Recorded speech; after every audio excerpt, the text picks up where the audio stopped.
In the world of Formula One, there are stories of speed, stories of heroes, and stories of legends. But every once in a while, there's a story that's bigger than racing. A story that reminds us what courage actually looks like. Today, we're diving into the unbelievable true tale of Niki Lauda's 1976 season. A year that began as a championship battle, turned into a life or death struggle, and ended as one of the most iconic comebacks in the history of sports. This is a story of fire, determination, rivalry, and a man who refused to give up. Before the crash, before the drama, before the scars that would become part of his identity, Niki Lauda was already something special. In the mid-1970s, he wasn't just fast, he was precise, he was technical. He approached racing like an engineer trapped in a driver's body. He read the car, the track, the weather. He'd run calculations in his head mid-corner. He'd tell his mechanics exactly what needed to change, down to the millimeter. And this wasn't always appreciated. Ferrari, a team ruled by passion and instinct, suddenly had a driver who treated racing like a physics exam. But Enzo Ferrari, a man who admired bravery and brilliance, saw something in this young Austrian. By 1975, Lauda had given Ferrari what they desperately wanted, a world championship. In 1976, he was on pace to win another. He was leading the championship. He was driving better than ever. His rivalry with James Hunt was heating up. The season was shaping up to be unforgettable. Just not for the reasons anyone expected. If modern Formula One tracks are high-speed chessboards, the old Nürburgring Nordschleife was a dragon. 14 miles, more than 150 corners, blind crests, cliffs, forests, changing weather, and almost no margin for error. Drivers respected it, some feared it. All of them knew that one mistake, just one, could be fatal. In 1976, Lauda was one of the loudest voices calling for the race to be cancelled. He said the track was too dangerous for modern F1 cars. He proposed a vote among the drivers. Some agreed, others didn't. James Hunt joked that Lauda was only trying to protect his championship lead. And in the end, the race went ahead. But Lauda still lined up on the grid, because that's who he was. A man who would argue, who would warn, who would fight. But when the lights went out, he'd drive. On lap 2 of the German Grand Prix, the unthinkable happened.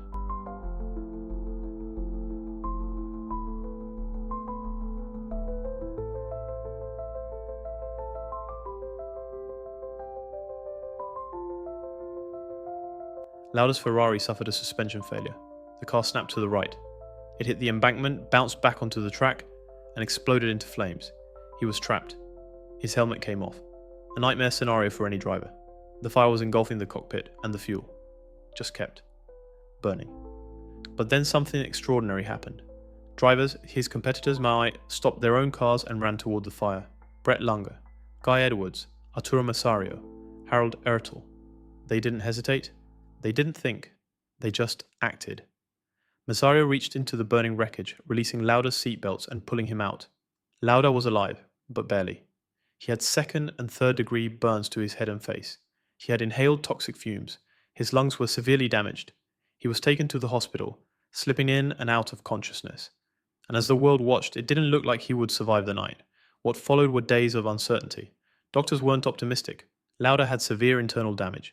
Infection was a constant threat. He received the last rites, a sacrament given to those near death.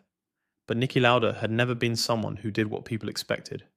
When he regained consciousness, his first words weren't about pain, or fear, or whether he'd walk again. He asked in a hoarse whisper, "How's the championship going?" His doctors were stunned. His family was stunned. The racing world was stunned. And Lauda? Lauda had already made up his mind.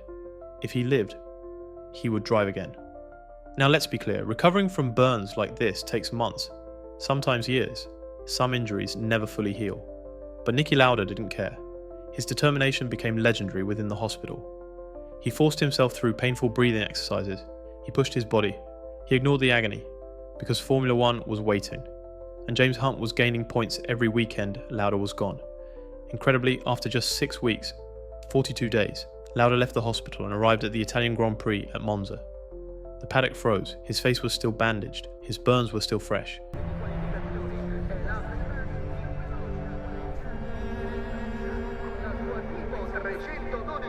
He couldn't blink properly, he could barely put on a helmet without reopening wounds. But he got in the car, and then he did something that should have been impossible. He finished 4th, in a Formula One car, barely a month after nearly dying.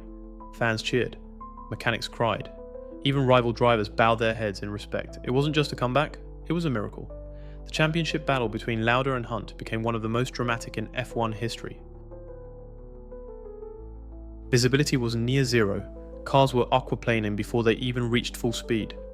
Lauda knew the danger better than anyone. He'd lived it. He still carried the scars. 2 laps in, he brought the Ferrari back into the pits and stepped out. He walked away from the car, walked away from the race, walked away from the championship, and with total calm he said, "My life is worth more than a title." James Hunt won the 1976 World Championship by a single point, but history remembers that year differently. Lauda's comeback became a symbol of willpower, of resilience, of choosing life over glory and still becoming a legend. He would go on to win 2 more championships. He'd become a businessman, an airline founder, a mentor, an icon in paddocks and boardrooms alike. And he never lost his sharp tongue or blunt honesty. He once said, "From success you learn absolutely nothing.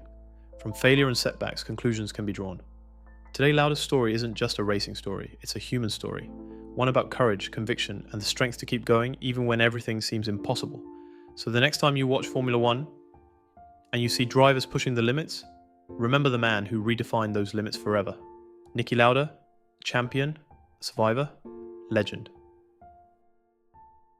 If you enjoyed this deep dive into one of F1's greatest stories, don't forget to like, subscribe, and tell me which driver, team, or era you want to explore next. Thanks for watching, and I'll see you in the next one.